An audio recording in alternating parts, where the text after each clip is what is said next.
Olá pessoal, comandante Orlando Matos aqui, nosso Conexão Geo 274, hoje é sexta-feira, 23 de fevereiro de 2024, trazendo para vocês a síntese da geopolítica nessa semana, os pontos mais importantes. E eu, antes de iniciar, gostaria de agradecer aí a vocês por apoiarem meu trabalho, por estarem seguindo o canal no YouTube, ou no Spotify, ou no Apple Podcast. Lembrando também que temos canal lá no Instagram, Facebook e minha página pessoal lá no LinkedIn, para aqueles que possuem LinkedIn.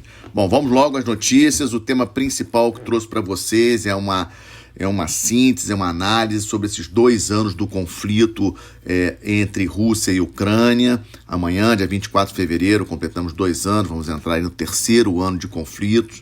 Eu acho importante nós não deixarmos de falar desse conflito, o maior conflito na Europa desde o fim da Segunda Guerra Mundial. É um conflito que envolve um país membro permanente do Conselho de Segurança, cheio de armas nucleares, que é o caso da Rússia. Então temos sim que falar sobre esse conflito. Rapidamente, alguns tópicos importantes. Primeiro, lembrar vocês daqueles meses que antecederam o início do conflito propriamente dito, o início da invasão, todas aquelas negociações que ocorreram. E na minha avaliação, tanto a diplomacia dos Estados Unidos como a diplomacia da Rússia, elas falharam muito em não conseguir evitar a guerra. A diplomacia falha quando a guerra começa, quando as mortes começam.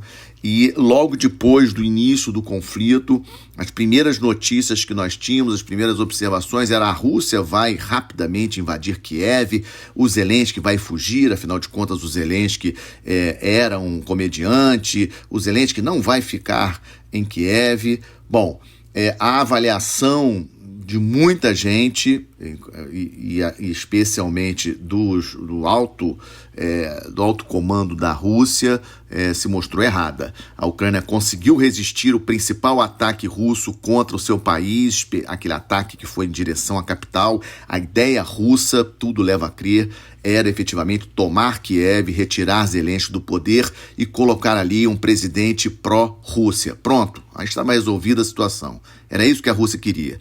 Quando a Rússia não conseguiu fazer isso, a Rússia então deu prioridade para o flanco leste, o leste da Ucrânia e a parte sul da Ucrânia, tentando ali fazer como se ali um bolsão ali, um colchão ali de proteção, tanto em relação à Crimeia. Vamos lembrar que a Crimeia já era da Rússia desde 2014, teve aquele plebiscito na Crimeia, logo em seguida tropas da Rússia invadiram a Crimeia, então desde 2014 que a Crimeia já era da Rússia. E aquelas 2 províncias da Ucrânia a leste que estavam em guerra civil com a Ucrânia, Lugansk e Donetsk, que a Rússia reconheceu, né? E depois, em setembro de 2022, a Rússia anexou como parte do território russo. Então, hoje, como que efetivamente a guerra está, né? Uma frente ali bastante militarizada entre os 2 países, cerca de 20% do território ucraniano hoje com tropas russas ocupando. Muito difícil. A Ucrânia mostrou no ano passado que a tal contraofensiva não deu certo, a Ucrânia não conseguiu avançar em cima da Rússia, e no terreno atualmente, pelo contrário, a Rússia está sim avançando, pouco, mas está avançando. Como falei para vocês, na sexta-feira da semana passada, conseguiu consolidar a vitória numa cidade a leste da Ucrânia, a cidade de Avdiivka, né, na região ali de Donetsk. Em linhas gerais, alguns pontos importantes para chamar a atenção de vocês. Essa guerra na Ucrânia é um misto de Primeira Guerra Mundial, ou seja, com trincheiras, com ações de corpo a corpo, com campos minados, e ao mesmo tempo guerra do futuro, guerra de ficção científica, com uma quantidade enorme de drones. Quase todos os dias nós assistimos aí, vemos no noticiário notícias de drones, tanto aéreos, né, veículos não tripulados aéreos, como também navais. E aí, falando nesse aspecto naval, uma grande novidade desse conflito, porque na verdade os drones aéreos, nós já tínhamos visto um emprego grande deles naquele conflito que ocorreu ali entre Azerbaijão e a Armênia, mas os drones navais, esse conflito nós já estamos vendo um emprego bem maior. Vários navios russos foram atacados por drones navais da Ucrânia, inclusive com alguns sendo afundados por drones navais da Ucrânia. Então acredito que isso também seja uma novidade nesse conflito bastante interessante. Do ponto de vista macro, do ponto de vista estratégico, político estratégico, duas derrotas importantes para a Rússia já.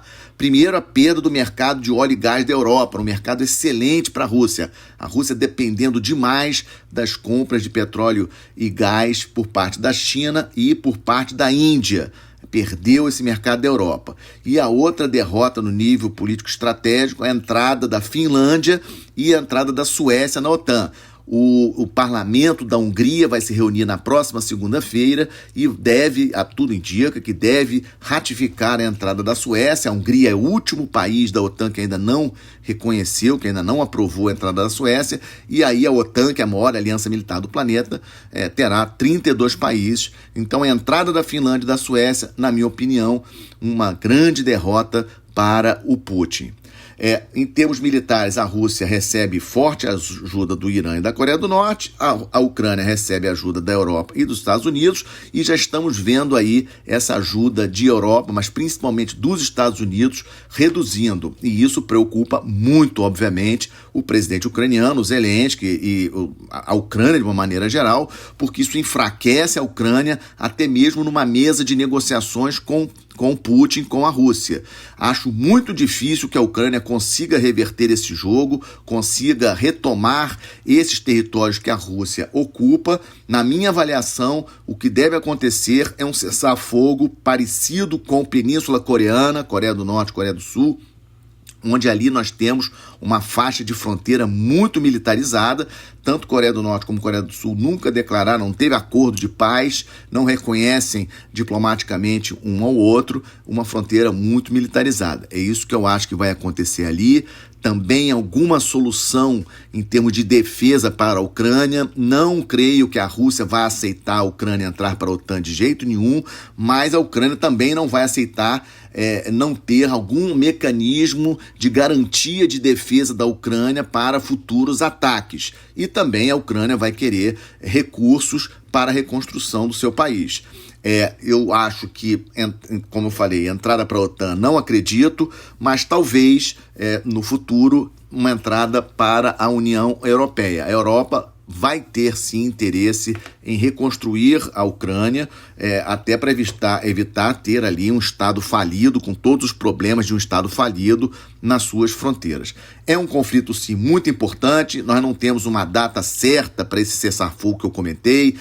A Rússia agora, o Putin tem eleições em março, ele será reeleito e tem um evento importantíssimo nesse cenário aí do conflito na Ucrânia, que serão as eleições gerais nos Estados Unidos em novembro deste ano. Por quê? O ex-presidente Trump já declarou inúmeras vezes que não vai mais apoiar a Ucrânia se ele for eleito presidente novamente. Ou seja, o Zelensky tem muito pouco tempo para tentar aí melhorar a posição de defesa da Ucrânia, para poder sentar na mesa de negociações com o Putin no final do ano ou no ano que vem e ver uma situação. Mesmo que o Trump não vença as eleições, o candidato democrata, que deve ser o atual presidente Biden, vença as eleições, a guerra já causa um desgaste muito grande nos Estados Unidos e na Europa, na opinião pública dos Estados Unidos principalmente. E eu tenho minhas dúvidas se, mesmo que o presidente Biden consiga a reeleição, esse apoio dos Estados Unidos à Ucrânia, ele vai prosseguir. Inclusive, temos aí um aporte de 60 bilhões de dólares que ainda se encontram parados no Congresso dos Estados Unidos desde o ano passado, não são aprovados pelo Congresso dos Estados Unidos para ajuda à Ucrânia. Conflito importantíssimo, um conflito que marca a história da humanidade e vamos seguir acompanhando. Segunda parte do nosso Conexão 274 de hoje, o novo veto dos Estados Unidos, adiando o cessar-fogo em Gaza. Pela terceira vez, desde o início desse conflito entre Israel e Hamas, os Estados Unidos vão lá no Conselho de Segurança e veta alguma tentativa de resolução para um cessar-fogo ali em Gaza. Para vocês terem uma ideia, o Conselho de Segurança da ONU são 15 países, 5 membros permanentes, os Estados Unidos é um desses membros permanentes, com direito a veto. 13 votos a favor do cessar-fogo, o Reino Unido se absteve e os Estados Unidos, o único país que votou contra e usou o seu poder de veto. Ou seja, claramente a estrutura da ONU, dessa forma do Conselho de Segurança, é uma coisa que não tem como prosseguir. As demandas do Brasil e de outros países para que o Conselho de Segurança seja reformulado são importantíssimas. É um ponto que eu acho que nós não devemos deixar de ter atenção para isso. A economia de Israel saiu aí um dado importante. O PIB israelense caiu quase 20% no último trimestre do ano em função da guerra, ou seja, a guerra custa muito para a economia de Israel. E outro dado também interessante, que o gabinete de guerra lá de Israel declarou que vai esperar dar até o início do Ramadã, que será no dia 10 de março, para que o Hamas devolva os reféns que ainda estão com o Hamas.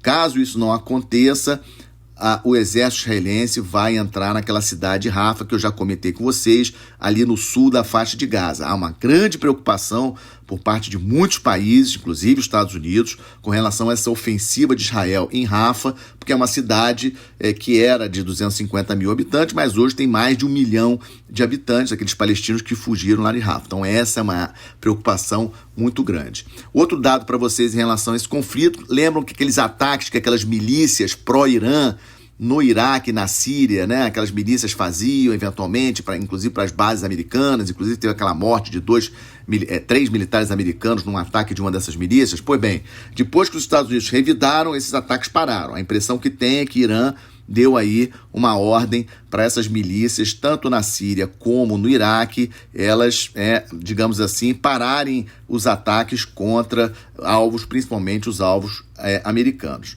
Mas a situação lá com os Houthis, Mar Vermelho, Golfo de Aden, a situação ali ainda continua muito ruim, muito perigosa. Os Houthis seguem atacando o tráfico mercante na região. A declaração dos Houthis é que o tráfico que eles têm, que eles são contra, é de navios de empresas americanas, navios de empresas britânicas e navios de empresas israelenses, né? A novidade da semana ali naquela região foi a ativação da Operação Aspides, uma operação da União Europeia, que a princípio terá 4 navios de 4 países, França, Alemanha, Itália e Bélgica. O comando será da Itália nesse primeiro momento, mas ainda, ela, na prática ela ainda não entrou em operação. Ela foi ativada, no papel, digamos assim, mas ela ainda efetivamente. Um dado importante, esses navios eles não efetuarão ataques nas posições dos Houthis em terra. Eles estão ali apenas para tentar destruir mísseis lançados de terra dos Houthis contra navios mercantes. Na minha avaliação, não vai funcionar. Não será suficiente. A única maneira de deter os Houthis ou é influenciando o Irã para mandar os Houthis parar com os ataques, reforçar o bloqueio naval em relação ao Iêmen como um todo, para não deixar a ajuda do Irã chegar aos Houthis. Isso é importante, a gente tem que reforçar que os Houthis só estão conseguindo fazer o que eles estão fazendo porque eles recebem armas do Irã. Então, tem que ter um bloqueio naval ali, com muita atenção aos navios que chegam a portos do Iêmen, levando munição, armamento, mísseis principalmente, para os Houthis. E ataques nas posições em terra dos Houthis para tentar reduzir esses ataques que os Houthis estão perpetrando contra o tráfico mercante, que está causando aí grandes prejuízos aí para a navegação mundial. O canal de Suez, aí, quase metade aí da receita do canal de Suez caiu no mês de janeiro por conta do desvio, né, do tráfico mercante mundial. Então, isso aí ainda é algo que preocupa bastante. Estamos de olho, terceira parte do nosso Conexão Geo, crises africanas, Sudão considerado aí uma tragédia, a guerra civil do Sudão que começou em abril do ano passado, ninguém fala nisso. Vou seguir chamando a atenção de vocês, e há uma grande preocupação que o conflito no Sudão comece a desbordar para o Sudão do Sul. Tá? Essa novidade da semana é uma preocupação da ONU que esse conflito, de uma certa forma, desdobre para o Sudão do Sul, com a fuga de determinado grupo, né, dos 2 grupos que estão em guerra dentro do Sudão, de elementos desse grupo para o Sudão do Sul. Preocupação também com o Senegal, o Superior Tribunal Federal do Senegal vetou a ideia do presidente de postergar as eleições, para as eleições que iam ocorrer agora em fevereiro ocorrerem apenas em dezembro, e ele vai ter que dar o jeito dele, e as eleições vão ter que ocorrer, porque ele vai ter que passar a presidência do Senegal em abril. E, obviamente, aquela região lá, vocês lembram, Mali, Níger, Burkina Faso, todos os países que tiveram golpe de Estado. Então, o Senegal, que é um país que não teve golpe de Estado, a situação política a gente segue de olho. Também muita preocupação com o aumento da violência na República Democrática do Congo, que é um país que tem aí mais de 100 milhões de habitantes, muita riqueza mineral, e a violência ali no leste do país muito grande. Lembrando que na República Democrática do Congo existe uma missão de paz da ONU, a MONUSCO, que é comandada por um general brasileiro. Na América do Sul, seguimos de olho na questão Guiana-Venezuela. A novidade da semana: a Venezuela expulsou os funcionários da ONU, do Escritório de Direitos Humanos da ONU que existia em Caracas, porque esses membros ali do Escritório da ONU tinham protestado contra a prisão da ativista, da advogada Rocío San Miguel, que é uma grande ativista venezuelana contra o governo do Maduro. Ela foi presa quando ela estava no aeroporto indo para Miami, e aí teve o protesto desses funcionários da ONU, e o Maduro mandou fechar o Escritório de Direitos Humanos da ONU. Obviamente, os Estados Unidos não gostou, e o secretário de Estado dos Estados Unidos, o Antony Blinken, veio trazer esse recado para o presidente brasileiro no encontro que teve na quarta-feira lá em Brasília. O Brasil, um país importantíssimo nas negociações com relação à paz entre Venezuela, essa crise entre Venezuela e Guiana, e também para convencer o governo do Maduro a realizar eleições minimamente democráticas no país. Teremos eleições no segundo semestre na Venezuela, eleições gerais na Venezuela, e o Brasil recebeu aí o recado dos Estados Unidos que essas eleições precisam ser democráticas. Vamos ver. Outro evento que estamos de olho é a presidência do Brasil no G20 essa semana. Acredito que muitos de vocês tenham escutado, tenham acompanhado na mídia. Na quarta-feira e ontem, quinta-feira, ocorreram as reuniões importantes. A primeira reunião importante do G20, a grande reunião do G20, ela vai acontecer no Rio de Janeiro, em novembro, com os chefes de Estado dos países do G20. Mas essa semana ocorreu a primeira grande reunião preparatória, que é uma reunião que aconteceu dos ministros de Relações Exteriores. Ela aconteceu também no Rio de Janeiro, e outras reuniões vão acontecer daqui para frente. Me chamou muita atenção a ausência de dois chanceleres importantes, o da China e da Índia. Não vieram, mandaram os seus digamos assim, seus número 02 das duas chancelarias, tanto China como Índia. China, nosso maior parceiro comercial, e Índia e China, país dos BRICS, né? Eu gosto muito de lembrar a vocês que acho que esse BRICS tem muitos problemas, né? E no primeiro evento do G20 aqui no Brasil, o Brasil como presidência pro tempore, lembrando a vocês que a cada ano troca a presidência do G20, o G20, um órgão multilateral que ganhou muita força a partir da crise econômica de 2008, composta aí por 19 países mais ricos do planeta, mais representantes da União Europeia e da União Africana. O Brasil é o presidente pro tempore esse ano, e a primeira reunião de alto nível, o chanceler da China e o chanceler da Índia não vieram. Mas eles estavam no último final de semana lá na Conferência de Segurança de Munique, na Alemanha. Eu acho que isso aí é um recado de pouca importância para a presidência do Brasil no G20, considerei isso aí bastante grave. Muitas discussões ali, obviamente, com relação nos bastidores ali, a questão da Ucrânia, a questão de Gaza também, e isso sempre vai minar as discussões do G20. E terminando, estamos de olho, sempre preocupado com a situação internacional. A Somália ratificou aí, o Congresso, o Parlamento da Somália ratificou um acordo com a Turquia de 10 anos. A Turquia vai prover treinamento e material para a Marinha da Somália pelos próximos 10 anos para proteger as águas somalis. É um dado interessante, um dado para a gente acompanhar. Aquela região do Chifre da Ásia, da África, já tem aquela questão ali dos Houthis no Estreito de Bab el-Mandeb, ali no Golfo de Aden, Mar Vermelho, e a Somália, que fica ali também, a Turquia entrando aí com um ator interessante. Vejam a importância da Turquia, vejam o peso da Turquia no sistema internacional. Aliás, Turquia é membro da OTAN e Turquia também do G20. Para fechar o nosso Conexão Gel, uma boa notícia que eu recebi de um de vocês, né? Agradeço por ter enviado essa notícia. A Finlândia revelou um dado muito, muito bacana. Ela conseguiu reduzir, a Finlândia era conhecida como um dos países com índice de suicídio muito grande, para vocês terem uma ideia. Em 1990, com uma população de 5 milhões, 1.500 mortes por suicídio na Finlândia. A Finlândia tinha um índice de suicídio muito grande e o dado de 2022, que saiu essa semana, indicou que a Finlândia conseguiu reduzir em 50% o número de suicídios. Como que ela conseguiu fazer isso? Educação.